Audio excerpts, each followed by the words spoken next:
It's time to talk about destroyer usage in Space Engineers after the Warfare 2 update. Real quick, I'm going to sound a bit stuffy. Pollen is here, even though it's actually snowing outside right now. I'm a little messed up. Sorry.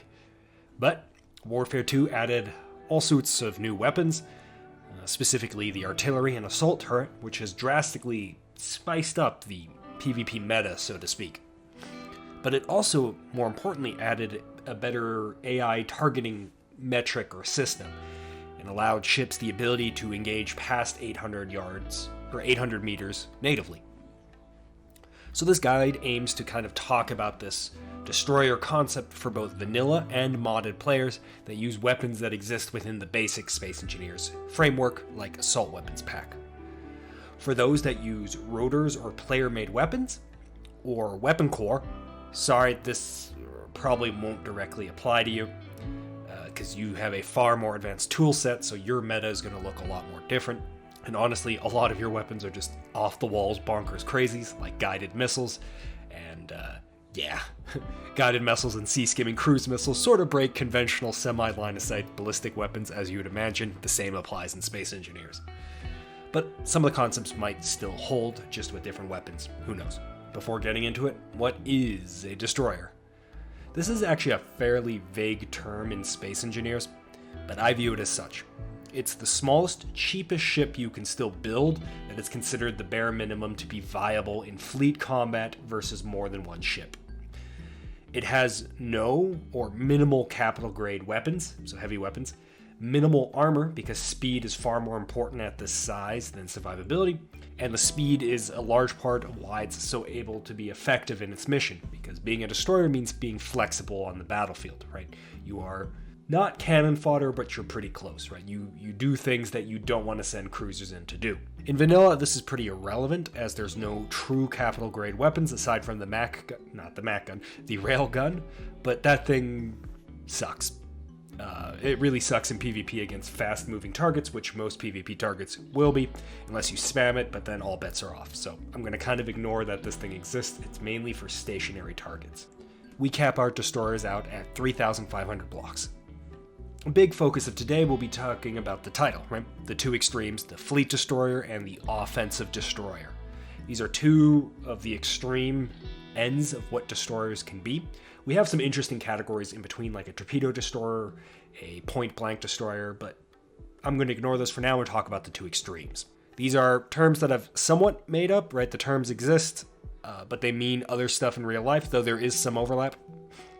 It's also worth noting, most destroyers are probably going to end up somewhere in between these two extremes, but I'd argue 50-50 split loadouts are pretty unoptimal, as a 100 or even an 80-20 or 70-30 split of a design would just outperform the 50-50 split, because these roles are pretty exclusive. So what am I getting at? Let's start with the offensive destroyer, or the brawler destroyer. The name implies what it's meant to do. It's meant to, generally alongside other brawler destroyers, or even a brawler cruiser, meant to close to near point blank range and unleash, its weapon load. This is mainly a thing because in Space Engineers, as I've discussed in a previous video, missile explosive-based weapons vastly exceed the performance of AP weapons when only impacts are considered, right? So missiles just are incredibly effective compared to the assault or artillery turret, while being far less expensive. Even the Gatling turret actually outperforms the assault and artillery turret on a resource basis in terms of dealing damage. But the first two, the missile and the Gatling, require closer ranges to be effective, especially the missile turret, right? Explosive AoE damage is just far more effective at winning fights via inflicting crippling, but not lethal damage via weapon stripping and thruster destruction, as well as just being explosive damage. Regardless, these destroyers' objectives is to close with the enemy when the time is right? You don't just go in immediately. That'll end up generally with you dying. But when the time is right, you close with the enemy and kind of swarm it at near point blank ranges with your explosive weapons. The effective range of missiles, typically for vanilla, is 400 meters or closer, which is quite close to enable high hit rates. And for assault weapons pack, which is what we use, the modified version, that ends up being around 800 to 1,000 meters where these weapons really begin to shine. Because these weapons can work at farther ranges, especially assault weapon pack works out to 2,000, but the accuracy is just not there. So what you often see is destroyers basically attempting to hug the other target at like 200 meters to really seal the deal when they're going in for a kill. The brawling strategy. This strategy of using brawling destroyers is very all-in-like, because even if you have like a artillery cruiser as like kind of an anchor for the formation, most of the formation requires more of that ship, right? A single brawling destroyer isn't going to change much, but 2 brawling destroyers is more than doubly effective, and 3 brawling destroyers is more than 3 times effective, right? It has a cascading nature, right? Because if you can kill one target, that's one target down, and now you are fighting, for example, a 4v3.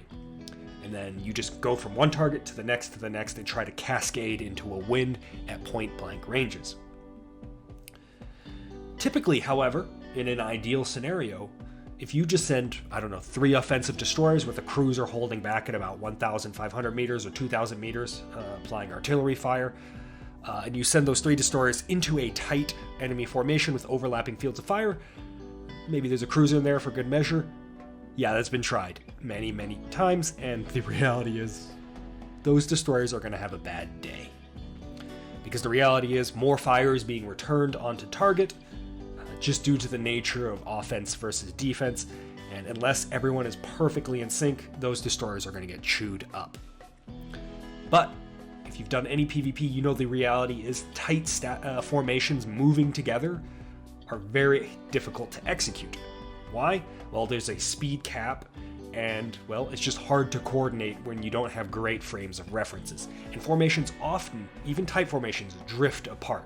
And that's where this offensive destroyer can come into play, right? Hangs back with the cruisers, you see a ship getting isolated, or you spot your kill target, and you send those guys in, and you get in there fast, and you execute that target, essentially. And because formations rapidly drift out of formation due to the speed cap and the nature of everyone going in all different directions, suddenly the aggressive brawling tactic actually works quite well. We have a faction called the Khan's Enclave, which is built primarily around the concept of close and kill. And it's worked incredibly well, and they've made short work of the 2 other long-established legacy factions in the series with this close and kill tactic. It's not like this close and kill tactic hasn't worked or wasn't tried in the past, but they are very much more built around it, right? They have artillery designs, but they like to close and kill with their enemy. And the heart of that is the brawler design. And today we're obviously talking about the brawler destroyer. A lot of this tactic revolves around having pilots specifically that are very strong independent pilots. This tactic requires a lot of pilot-to-pilot communication, and you're going to be behaving a lot more like a fighter versus a naval fleet formation. There's going to be a lot less leadership at the top telling you what to do, and a lot more ground-level decision-making to make a tactic like this work. Right? You have your ship, the brawler destroyer, but you also need the pilots and the aggressive attitude and the sort of independence to make this kind of class work. Standout ships of this class is the CDF Viminal class. It's picked up a reputation of doing Viminal things, which generally involve rapidly dying when it gets vibe checked by a cruiser when it didn't quite pull it off, or an asteroid once, or a pair of them come together and make miracles happen where they basically tackle an enemy ship that is caught unaware, and in some cases bring a battleship down to its knees, only using 2 destroyers or 3 destroyers in a brawling type engagement. The flip side of the coin, the fleet destroyer. As you imagine, these destroyers are less about working with other destroyers in a hunter-killer type formation and more about slotting into an existing formation that is designed to do a certain tactic. It's meant to work within the context of a fleet. Theoretically, this means utility, like anti-air, point defense, quick deployment of troops, planetary landings, and more. Practically speaking, in battle, you can nix about half of those, and point defense is generally not worth it in Space Engineers with how things work right now. They used to work, but right now the turret AI can't handle intercepting missiles very well. So point defense destroyers aren't a thing right now, sadly. So a lot of the utility of the fleet destroyer is its weapon loadout. which is generally going to be designed to either kill fighters and also work at longer ranges. With the existence of the artillery and assault turrets, we've extended the range of the ship by a pretty big margin. So while generally you'd want Gatling and explosive weapons for closer ranges, the assault and artillery turret actually work quite well at longer ranges. This means you'll typically see these fleet formations alongside capital ships as to augment it, right? You can't always just show up with all capital ships, right? It's too expensive. So sometimes you'll augment your capital ships with these fleet destroyers that are meant to hang out in formation and still be able to return fire into the enemies. Especially if the enemies are coming at you with brawler type ships, you're able to put fire upon them before they close. And you're also able to use these destroyers as standoff for your capital ship type weapons. In practice, what does this mean? Well, it means the fleet hangs out at roughly 3,500 meters up to about 1,000, 1,500 meters, and everyone tries to, kind of like a high school dance, try to, go in a little bit and then you back off, and you go in a little bit and you back off, and there's a lot of pushing back and forth as both sides try to get into the better position to kind of collapse onto a single target and get a local advantage. This formation requires weapons that have standoff capability. And because the capital ships don't want to close to point blank, at least not initially, the fleet destroyer must work in tandem with this, right?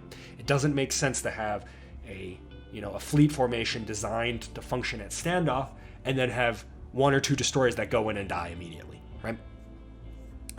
On our server, this ends up equating to be the 400mm weapon for the capital ships and the 150mm weapon for the destroyer. In vanilla, as mentioned, this would be artillery and assault turret usage.